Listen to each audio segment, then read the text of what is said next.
வணக்கம். இன்றைக்கி நம்ம ஸ்வீட் வைப்ஸில் என்ன பார்க்க போகிறோன்னா, எரிபொருள் சிக்கனம் நாட்டிற்கு அவசியம்.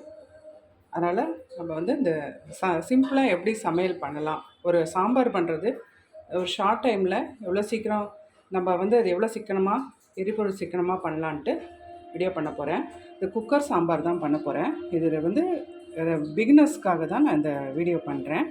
வந்து ஒரு ஸ்பூன் நெய்யும் எண்ணெயும் கலந்து இதில் போட்டிருக்கேன். இப்போ வந்து தாளிதம் ஃபஸ்ட்டு பண்ணிக்கலாம். இன்றைக்கி வந்து முருங்கைக்காய் சாம்பார் பண்ண போகிறேன். முருங்கைக்காய் வந்து நறுக்கி வச்சுருக்கேன். இதில் பச்சை மிளகாய் ஒரு சின்ன பீஸு, கருவேப்பிலை, கொத்தமல்லி எடுத்து வச்சுருக்கேன். பருப்பு வந்து ஒரு ஒரு சின்ன பால் கரண்டியில் பருப்பு வந்து வேக வச்சு ரெடியாக வச்சுருக்கேன். அப்புறம் புளி தண்ணி கரைச்சி வச்சுருக்கேன். ஒரு 1/4 லிட்டர் புளி தண்ணி கரைச்சி வச்சுருக்கேன். இதில் வந்து தாளிதம் பண்ணுறதுக்கு வெந்தயம், உளுத்தம்பருப்பு, ஜீரகம், ஒரு மிளகாவத்தல் எடுத்து வச்சுருக்கேன், கடுகு. இப்போ முதல்ல நம்ம வந்து கடுகு போட்டு தாளிதம் பண்ணிக்கலாம். கடுகு பொரிஞ்சுட்டுருக்கு, கடுகு வெடிச்சுட்டுருக்கு. இப்போ இந்த ஸ்டேஜில் இந்த வெந்தயம், உளுத்தம்பருப்பு, ஜீரகம், மிளகாவத்தல் போட்டுக்கலாம். பெருங்காய கட்டி சின்ன பீஸ் எடுத்து வச்சுருக்கேன், அதையும் இதில் போட்டுக்கிறேன்.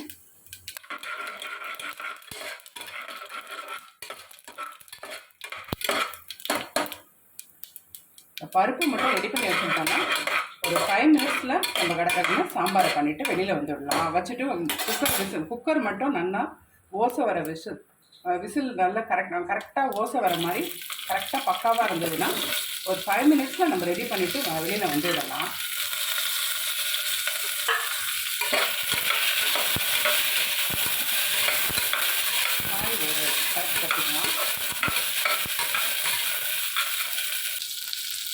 மஞ்சப்பொடி போட்டுக்கிறேன், கொஞ்சோண்டு உப்பு, சாம்பார் பொடி ஒரு 2 ஸ்பூன் போட்டுக்கிறேன், பச்சை மிளகாய் போட்டுக்கிறதுனால ஒரு 2 ஸ்பூன் போதும். எண்ணெய் படுற மாதிரி நம்ம போட்டுக்கிறேன். எண்ணெய் 1 ஸ்பூன் தான் போட்டிருக்கோம், சும்மா ஒரு கரெக்ட் கட்டின்றா போதும்.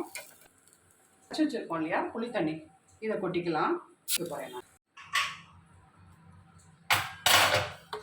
நான் ஊற்றிண்டாச்சு. பருப்பு இதையும் போட்டுலாம். இது ஒரு கொதி வரட்டும். வந்தோடனே குக்கரை மூடிட்டோம்னா ஒரு விசில் வச்சுட்டா போகிறோம். ஏன்னா முருங்கைக்காய் வந்து வெடிச்சு போயிடும். அதனால் கரெக்டாக பதமாக கரெக்டாக ஒரு கொதி வந்தோடனே நம்ம வந்து குக்கரை மூடினோன்னா சீக்கிரம் ஆகிடும். கொஞ்சம் கொத்தமல்லி போட்டுக்கலாம். கட் பண்ணி கொதி வந்துடுத்து. இந்த ஸ்டேஜில் வந்து குக்கரை கவர் பண்ணிவிட்டு ஒரு விசில் விட்டுக்கலாம், போதும், சாம்பார் ஆகிடும். இந்த மாதிரி கவர் பண்ணி பண்ணுறதுனால பெனிஃபிட் என்னென்னா, நம்ம வந்து எரிபொருள் சிக்கனமாகும், சாம்பார் நல்ல மணமாக நல்லா இருக்கும், நேரமும் மிச்சமாகும். ஒரே ஒரு விசில் விட்டுக்கலாம், போதும். முருங்கைக்காய் சாம்பாருங்கிறதுனால கரெக்டாக இருக்கும். இது வந்து கரெக்டாக குக்கர் மட்டும் நல்ல குக்கராக இருந்ததுன்னா நம்ம அந்த விசில் கரெக்டாக ஒரு விசில் ஆஃப் பண்ணிட்டோம்னா சரியாக இருக்கும்.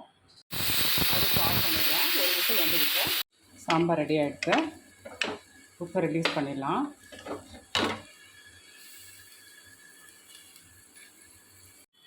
சாம்பார் ரெடி ஆகிடல, ஒரே ஒரு விசில் தான் விட்டுருந்தேன். சாம்பார் நல்லா ரெடி ஆகிடுது. டிஃபனுக்கு, சாப்பாட்டுக்கு, ரெண்டுத்துக்கும் ஏற்ற மாதிரி சாம்பார் ரெடி ஆகிடுது.